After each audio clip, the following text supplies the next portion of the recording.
Hey, was there something you needed? Another thing. Great. I love those. Yes?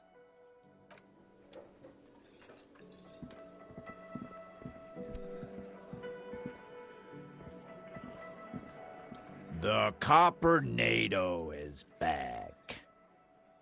What do you want? Yeah? What?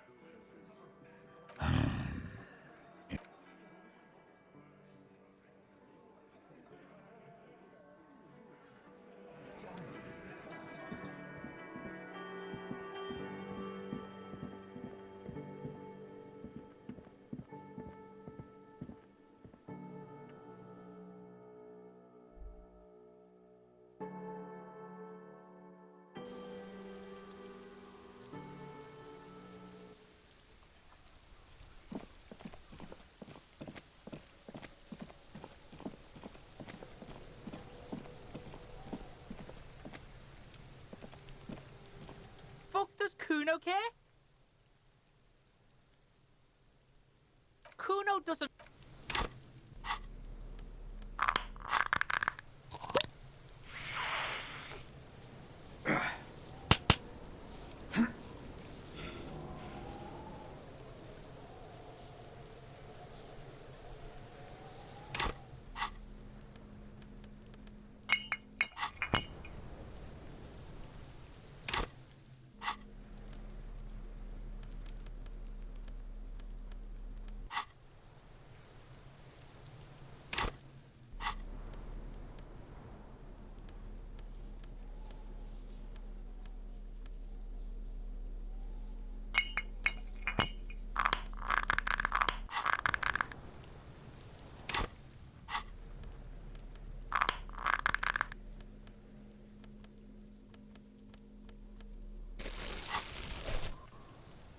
Fuck does Kuno care?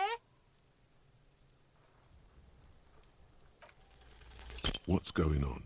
Is an ungovernable youth on your crime scene, throwing around incendiary language, trying to push your buttons.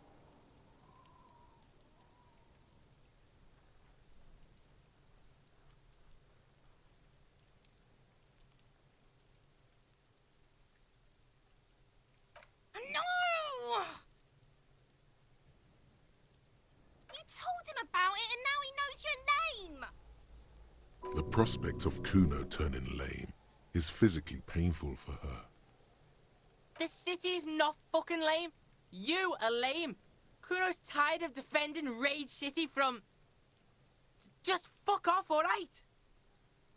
And fuck you too, putting Kuno on the spot like that. Kuno doesn't need to fucking explain his shit. Kuno's king. He rules here. Fuck did you want? Explain himself? As if explaining some kind of work?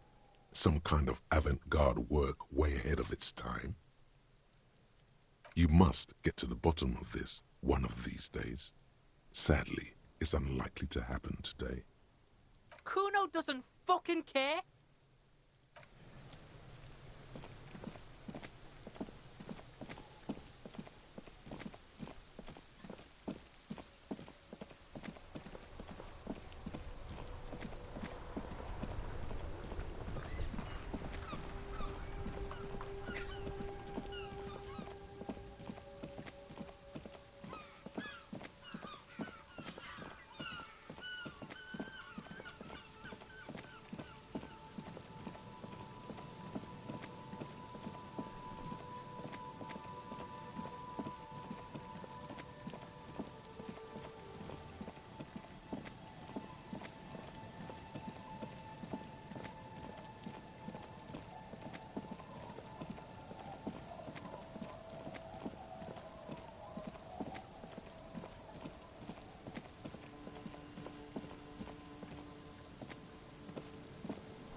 I'll just keep the Corda Lacey in the channel, if that's okay. It's too shallow near the pier. Hi, ma'am. And it's a jetty, by the way. Of course. Jetty. I prefer a good jetty to a pier any day. Jetty. Hello, Detective. It's good to see you here. I only just arrived myself. Nothing, really. I've had my eye on this jetty for weeks now, so I decided to investigate it personally. This cluster of buildings isn't on any of the official maps, as far as I can tell. That. And she's also keeping an eye on you. Spying has such a negative connotation. I did track your progress along the coast, however, and decided I would be better able to assist you from here. Then there's the matter of that little scamp in old lady clothes. She threatened to paint the Corda Lacey red. Like blood, you see. Well, I like it the way it is. White. How do I like it? Water drips down eaves of Eternite. The jetty below her feet creaks to the tune. The smell of salt and dog shit in the background. It's pornographically poor. The street has no name, all the men are dead or missing. And is that the carcass of a motor carriage over there? I'm surprised that woman hasn't put me to the sword yet. Maybe she will. You should ask your questions while you can. Dark eyes survey the coast leading up to Martinez. Dull grey metal rests in her scabbard. A sword. The wind is too loud for her to hear. All right. Politics time. Let's react.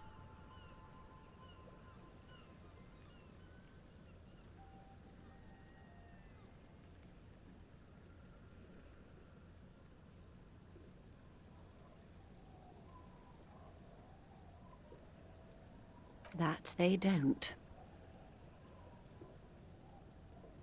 Above you, there forms a quilt of altocumulus clouds, twisting into each other. The wind tugs and stretches them over the bay. Their cloud shadows slide over the ruins of Revachol West. Wherever they pass, the temperature drops slightly, but perceptibly. Have I told you how they discovered this place? No, they're in Celindian, Isola. I'm guessing you don't know then. Well, your condition has left you no worse off than most of these people. The literacy rate is around 45% west of the river. 50 years of occupation have left these people in an oblivion of poverty. I knew you would sympathize. Most Revacholians will never know what this place means. Our home. This island of matter. Or why they were ferried over in the first place. Remind me to tell you one day. For now, how can I assist you in this new location? I hear you have singled out a suspect and are in pursuit. This is cause for cautious optimism. I would not want to delay you. This story, she will tell it only before she leaves Martinez, at the very end of her stay. Maybe there is something else I can assist you with, while you're hot in pursuit. You're back. Good. What can I help you with?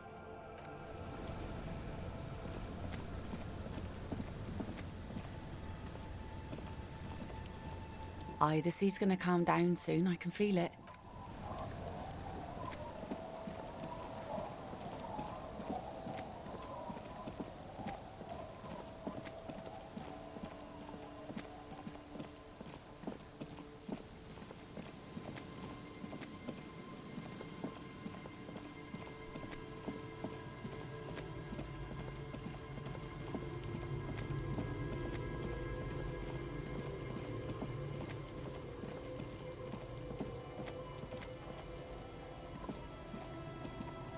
Tequila sunset. Can't really remember seeing any women after losing my keys. It's a touchy topic. He hasn't got laid in ages. He really has no idea who this Ruby is, sire.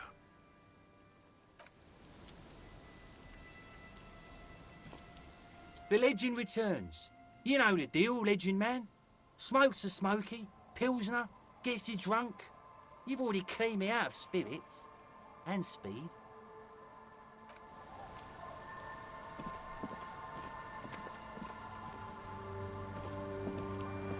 Don't call. Don't call her. There's no waking him from his stupor. His mind is elsewhere.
A metal and plastic contraption bobs up and down amidst the trembling reeds. At first, it just looks like trash, but if you look closer, this must be the boy Clausia mentioned. You lift the boy out of the water without much effort. It's not tied to anything. The cords dangling from the bottom appear to have been cut.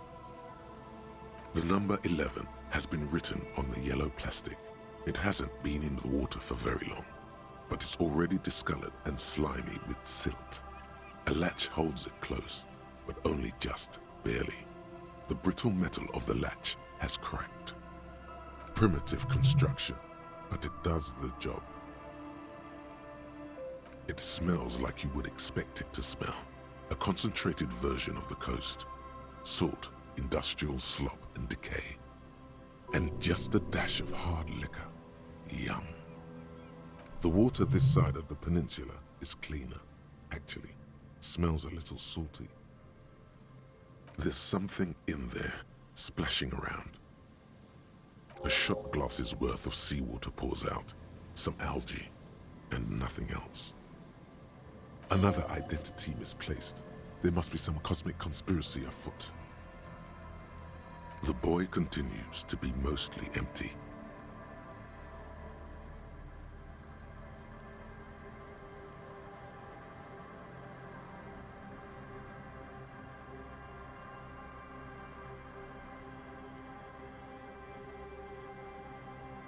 No answers appear to you in the dirty seawater at the bottom of the buoy.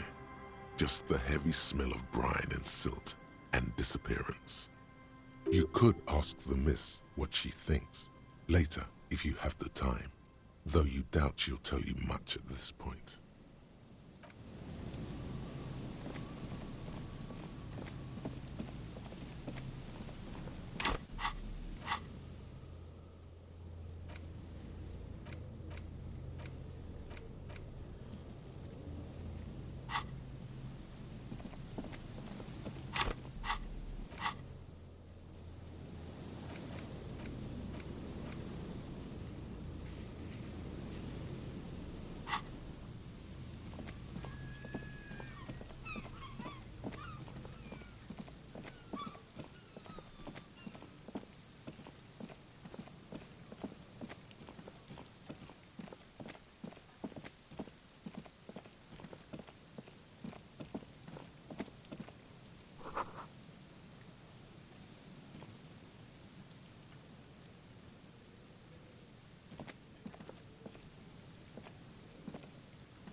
There's no way the perp is in here, officer.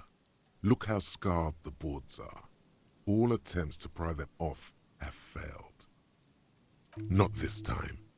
The opposition is insurmountable, but I like the spirit. Have some points. It's lonely and cold without points. And dangerous. Dangerous too.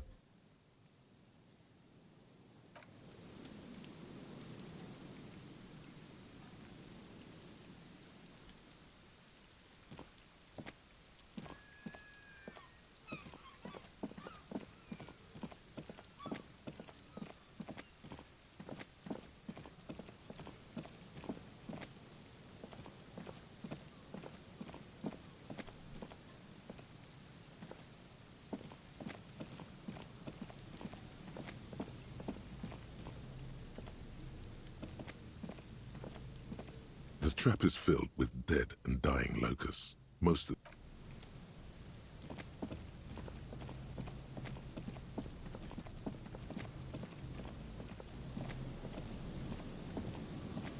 a few locusts trudge along the wall of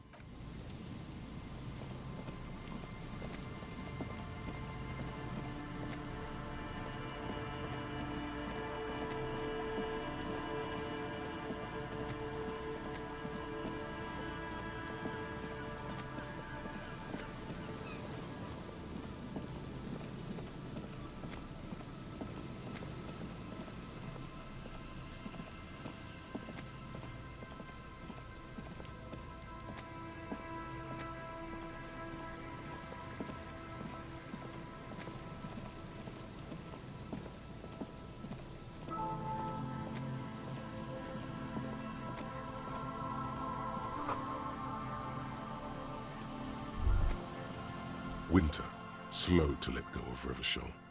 Flecks some more wet snow from above.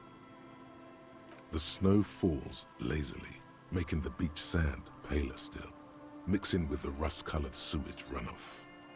And to think, it seemed as though it were already spring. The melting snow seeps through your thin clothes. Grandmothers don't let their grandchildren out dressed so lightly in this weather. At least your hair is protected from getting wet and sticking together. You look around. More winding coastlines lined with abandoned buildings, crumbling piers, salt water lapping at their dark piles, grey and red forgotten city blocks, what remains of the pre-revolutionary effort to gentrify the coast. The waters turn black, coal city in the shadow of San Martin, a boom town, back when coal extracted from countless shafts near the city was needed to power Revachol. No more. The coal was supplanted by petroleum from the ocean floor and hydropower from the Esperance. Everything crumbled. These days, only the weakest remain in Coal City. Their hopes of getting rich linger in the defunct shafts under their feet. Below the old mines, L'Océan Municipal, Revachol's underground cemetery. La Petite Ra braved the underground passageways. Le Royaume, where the Philippian kings were interred, with their doctors and their admirals.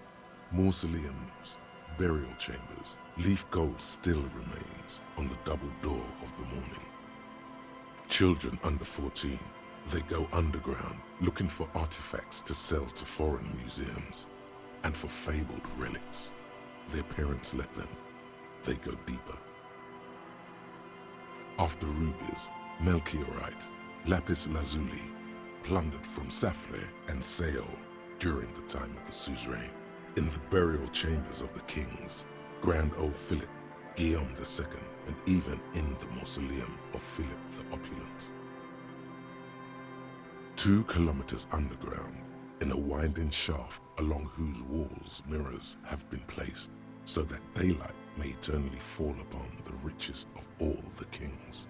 The mausoleum contains untold quantities of gold, and that special, purest of the pure magenta cocaine, favored by Revacholian royalty. Did someone say untold quantities of cocaine? Drop everything immediately and go looking for this hoard. How can it be pure if it's magenta? Snow falls, and there is no answer. Some things are not for mortals to know.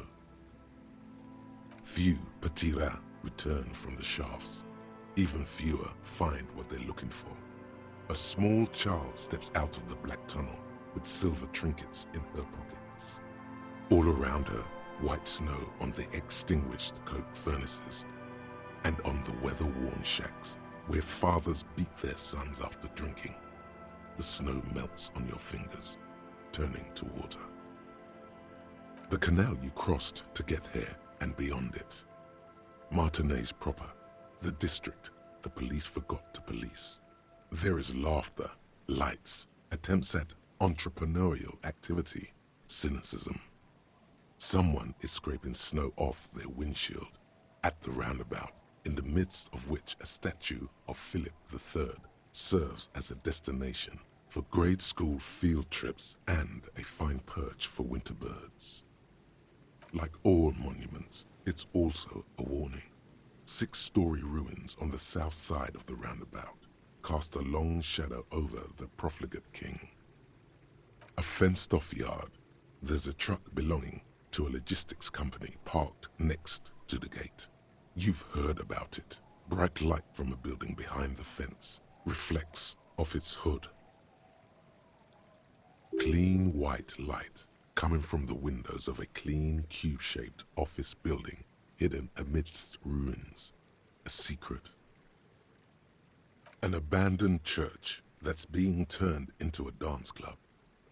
4 youths are hard at work there, making it ever harder core. A serpentine strip of land weaving its way into the Martinez Inlet. Unfortunates on the run from the law, from themselves, sometimes hide out on nearby islets. Little dots in the ocean that are occasionally submerged when the tide is high and the weather foul. The remains of a camp on a jagged piece of rock, a tent, old dishes and cutlery, long since abandoned. A hermit crab scuttles among the debris, looking for a new shell. Further out, the lights burn bright on Resurrection, way beyond Martinez, a popular spa destination for ample-bodied Ozon kids with equally ample pockets. Then there's Ozon, but the snow falls too thick. You cannot see that far. The Bay of Revachol, vastness, great depth, over 1,200 meters at its deepest. Water, air-brinier than here. It is crisscrossed by huge cargo ships bearing company logos.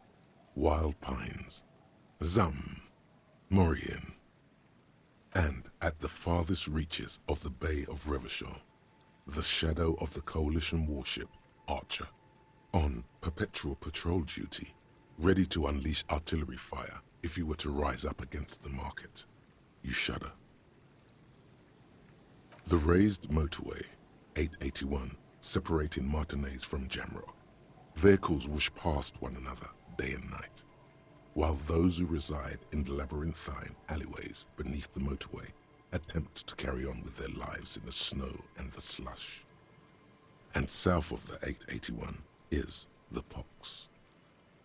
Was once a park, a place for reflection and recuperation for the patients of the old military hospital.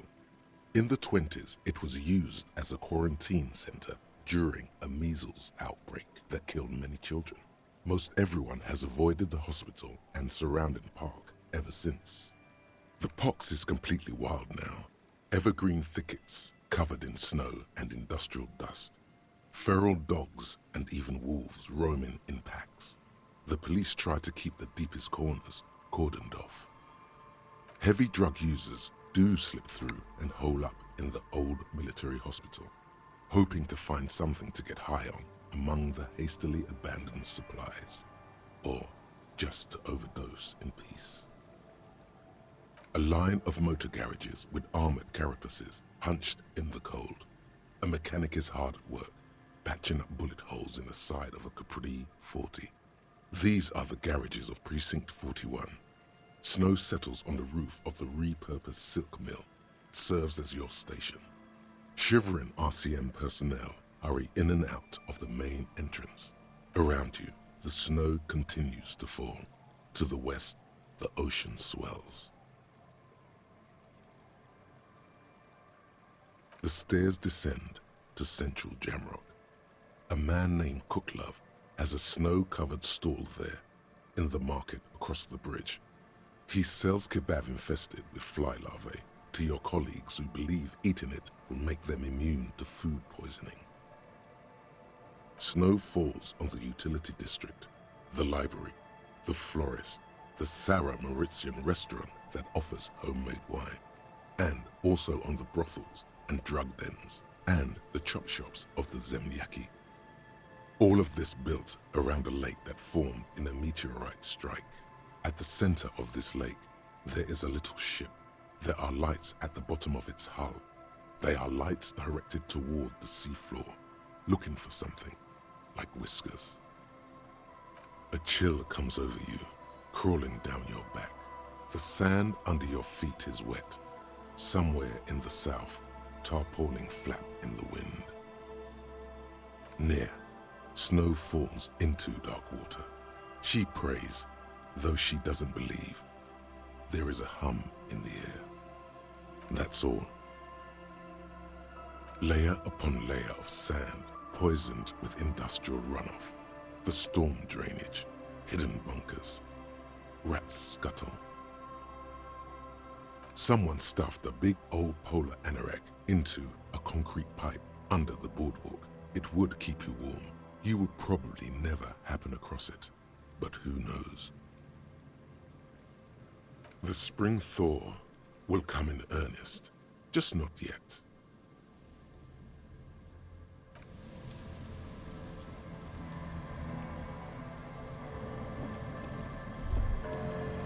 The light vanishes inside the concrete slit. The structure goes deep under the earth. There's no echo and no answer. Maybe it's just a storm drain for the sewer.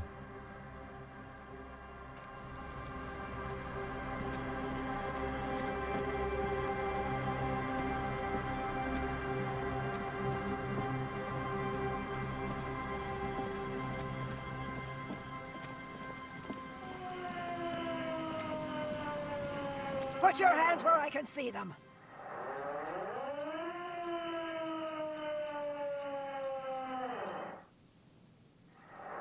Show me your hands. This is the pigs. Show me your hands. Right now! Show me your hands! Right now! Scavenged, battery-powered police lights protrude from her back. The flickering light show reveals a gun in her shaking hand. Her hand is trembling from some sort of neurodegenerative disease. You shouldn't be here. Something's very wrong with her. She's completely out of control. The man appears to be pulling out an object from his pocket. Fear under threat! Fear under threat! Superseding event. Split-second decision. Get on the ground! Get on the goddamn ground! Get on the ground! I want you on the pavement right now! This is the pigs! Subject yourself to a full-body cavity search. Prohibited materials concealed in nostrils, ears, mouth, navel, urethra, foreskin, vagina, and rectum. It's the goddamn police shitbag. Cut the pavement. You're under arrest. As she waves her hands, you notice familiar-looking ampoules and packets sticking out of the mountain of police gear on her back.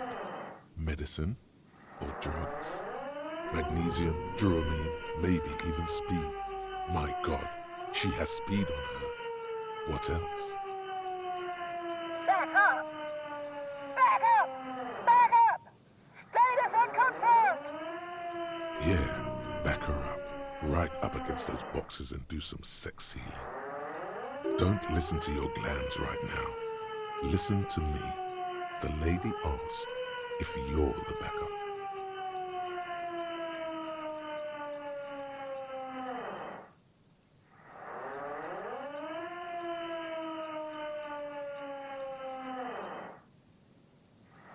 No. Oh, no. Mr. Moran. Gareth. Aggravated assault! Man down! Officers in pursuit! There's a scenario unfolding in her head right now. It has nothing to do with what's happening here. Law enforcement compromised! Impersonating a police officer! Does she not believe you're actually a police officer? License and registration! License and registration! Come in, dispatch! Sector! Azimuth! It's not a code, just disjointed words. She's losing it. One twitch and there would be blood. Confiscated contraband! Restricted access! 2 kilos missing! Eyewitness report compromised! She's frantic, confused, teetering under all that gear. There's an opening if you just move fast enough. Suicide by cop! Split-second decision! Eat lead, scumbag! Oh, I see. Okay, the gun was empty. All is good. You're fine. What is this? This isn't police issue. Police weapons have bullets. This isn't real. Police gun always have bullets. What is this? Why did you sell me this? Grab the gun, right now. This might be your only chance. No one ever cares anymore. Why would they treat me like this? This linden-headed machine of pain and undignified suffering is grinding to a halt. Tired of walking the desert, it doesn't want to feel or think anymore. Okay, you need to figure out what to do with her now. Nobody's ever around. Nobody ever comes to visit me. Her scratched skin is warm to the touch, but the person inside doesn't even know you're there. The catatonic woman, especially now that she's unarmed, doesn't seem to be a threat to anyone but herself.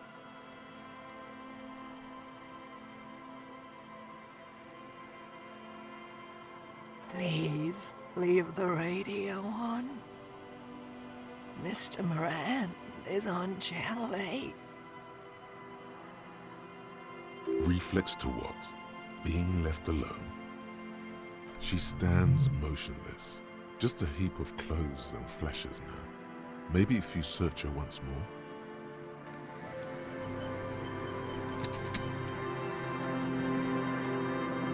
The woman stands slumped. She looks catatonic under her mountain of RCM paraphernalia. Is one of those things a police cap?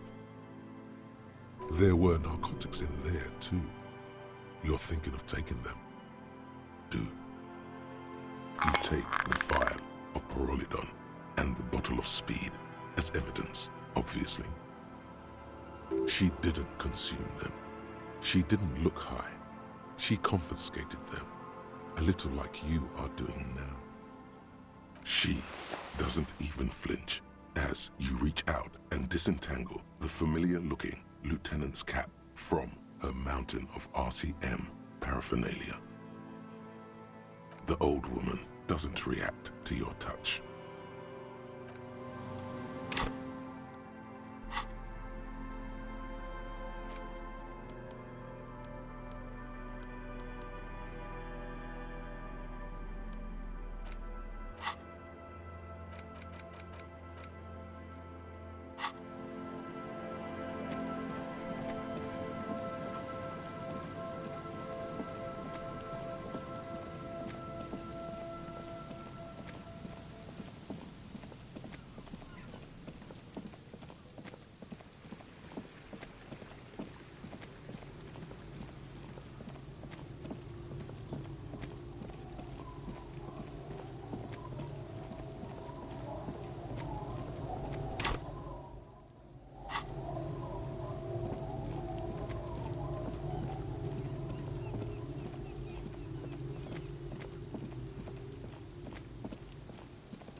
Hey, was there something you needed?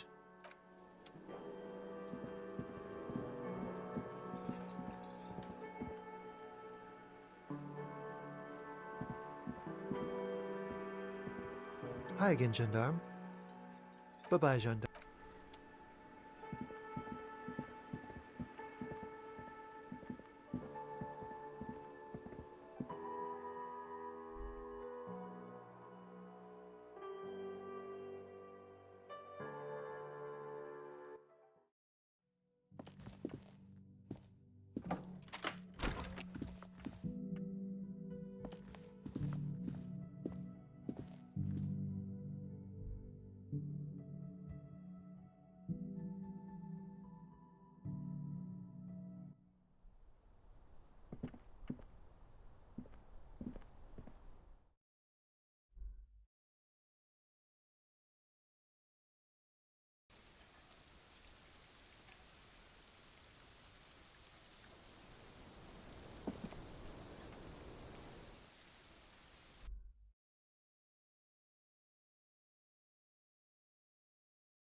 A lorry abandoned by its owner. The smell of cigarettes and perfume. There's something odd about the passenger seat. The seating fabric has been pulled. Voila! A stack of neatly folded. The stack of maps look enclosed.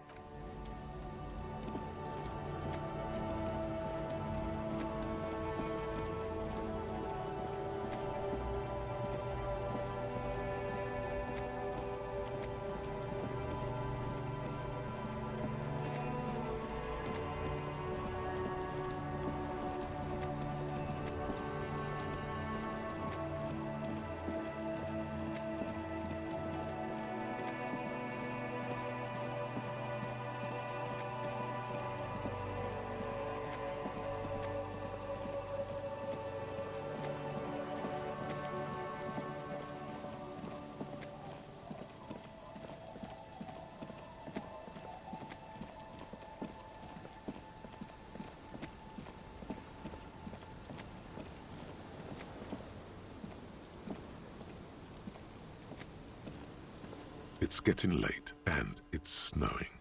Time to call it a day.